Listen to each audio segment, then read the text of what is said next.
just yesterday, we reported on a Trump supporter at a Trump rally in North Carolina attacking some protesters. Now, ironically, at that time, he was attacking those protesters as Trump was talking about the deplorables comment. So that was funny. But it turns out that at that same rally, other Trump supporters were busy attacking protesters. We don't often get 2 or 3 for 1 in one Trump rally, but we did in this case, and so let's take a look at this video of an explanation of one of these attacks. I said, "You better learn to speak Russian." And I said, "The first 2 words are going to be ha ha." And he stopped in his tracks and he turned around and just cold cocked me. Police have a warrant out for Richard Campbell from South Carolina for assault on a female. So that's what happened. Teter says she fell in her oxygen tank, has sore ribs, a sore jaw, and cut her elbow. She told police to act. "You better arrest that son of a I think that's what I said. I wasn't sure if she seemed like the person who could take a punch at that age, but yeah, now I'm convinced actually. So that is a 69-year-old Shirley Teter, who I saw. Has an oxygen mask on, and was apparently, if you believe, punched in the face by a Trump supporter. Now, look, the Russian jab, I could understand why, if you're a Trump supporter, that might bother you. I don't know what a person would have to say to me to get me to punch a 69-year-old woman in the face and cause her to fall on the medical equipment she has to carry wherever she goes. And this has nothing to do with the guy who was this Callahan, who was picked up or I don't know if he's been arrested yet, but they know who it was, who did it. Lives on Edisto Island, South Carolina, which was a slave island in South Carolina. So the guy who did this has been consistent, family for years and years and years, consistent. It's just an unbelievable thing that this is happening still at rallies. It happened during the primaries. It happened, and this is. It seemed like it died down. I know, and then it died down, and then here you are again, and a 69-year-old woman, and still people are talking about, health record, pneumonia. This is outrageous. We should see her health record. So can I make 2 points?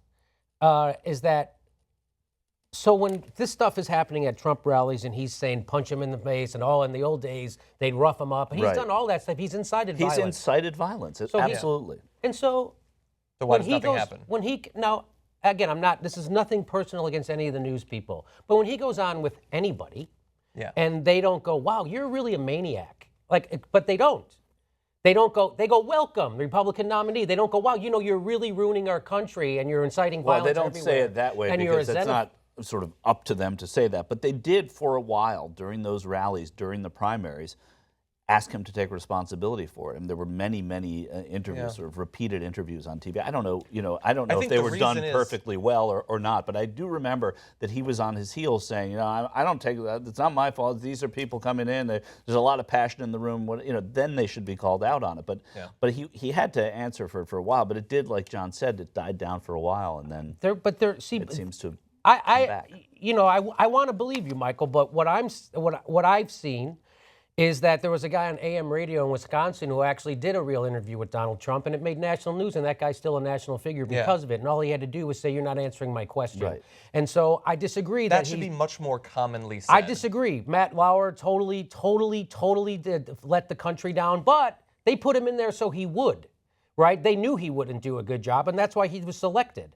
So I think he was selected because they had to throw him a bone because they gave Lester Holt the really honestly. So when you see stuff like that, and when you see Matt Lauer talking to him in a respectful way, it normalizes a monster. And that's what they're doing. They're normal. At some point, the press has to stop treating him like a regular candidate, and they're not gonna. Yeah. Right.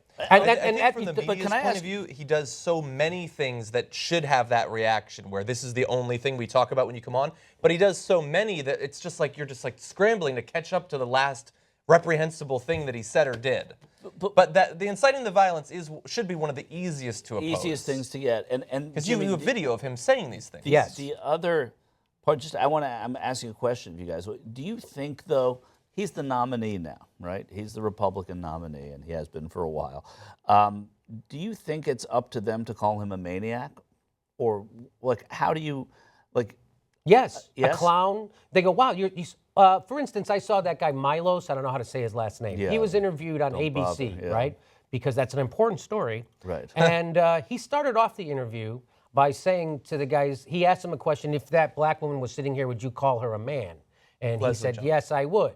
And he goes, well, you're just an idiot then. You're just being an idiot. True, yeah. And I'm like, oh, interview's over? No, they talked to him for another half hour. So the world needs to hear what this idiot has to say. So you can say that to that guy. The ABC News reporters got no problem calling that guy an idiot off the bat, top of his interview, and talks to him for another half hour. Should have shut down the interview.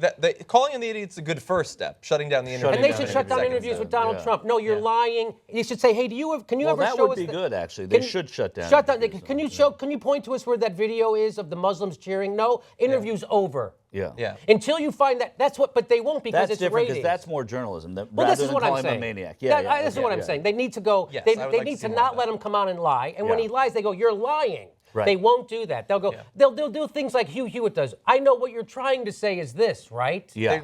They're helping him They're along enabling like a little boy. They're enabling him. Exactly, and by enabling him, they are giving him credence, and that's what they should not be doing because of these things. First of all, he's telling lies, and the opposite of that is I mean, we know what it is. I mean, my second point. This is my second point. We were still on That one. was the first? That was still one. Right. Okay. The press normalizing Trump. The second part is Hillary Clinton calling his supporters a basket of deplorables. Now, that sounds like something I would say, right?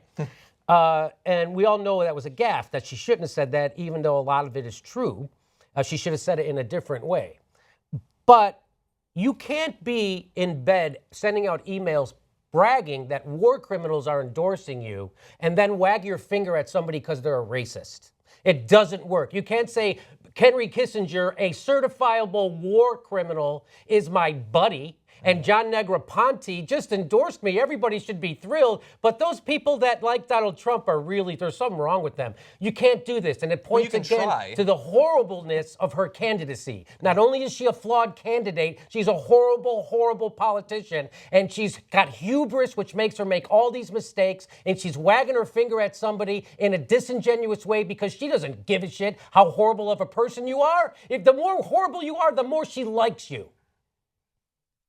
I don't understand. Look, I think that thought one was great, by the way. Your first point was great. I don't understand the bragging about those endorsements. I don't understand who that. What do you think about my point? Maybe that's to reassure some Republican. Can you wag your finger at somebody who's might be a racist if you're hanging out with war criminals? Well, if you're saying, can you be hypocritical when you're a politician? Yeah, you apparently can. I'm saying you can't do that without being hypocritical. I wouldn't do it. Like you don't have any credibility. She doesn't have any credibility when she does that. For people who pay attention and see both of those things, yeah, it's pretty see-through. To me, what it did when she was doing that, it was just like, you're hanging out with fucking war criminals. Who the hell do you think you are? It just makes me think of how horrible. It's just like when Barack Obama's on the stump yesterday for her, and everybody's talking about what great speech he gave, because he's a good speech giver.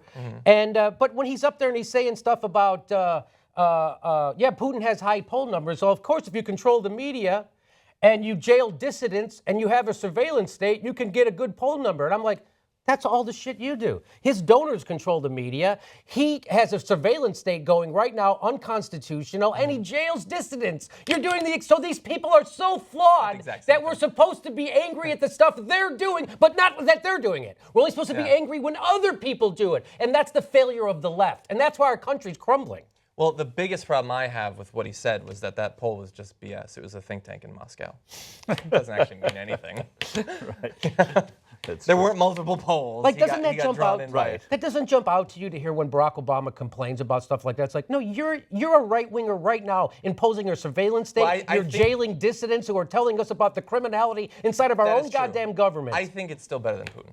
That would be a long conversation. I'm saying these are the wrong people to make these. These are the wrong people to make these arguments. Hillary Clinton can't wag her finger at anybody. Neither can Barack Obama. Well, see, here's the thing. Totally like Kissinger and Negroponte are clear examples to us of the wrong sort of person.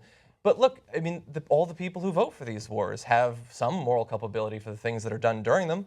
I mean, if you want to stretch the definition, I mean, the halls of government are filled with war criminals and people who are fine with approving of more of it. And so obviously the people in there have very different internal definitions of what this thing means.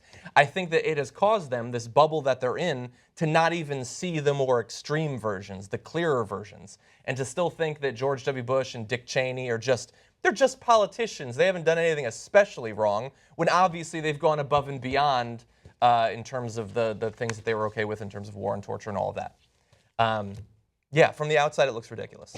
I agree. From every side, it looks ridiculous to me.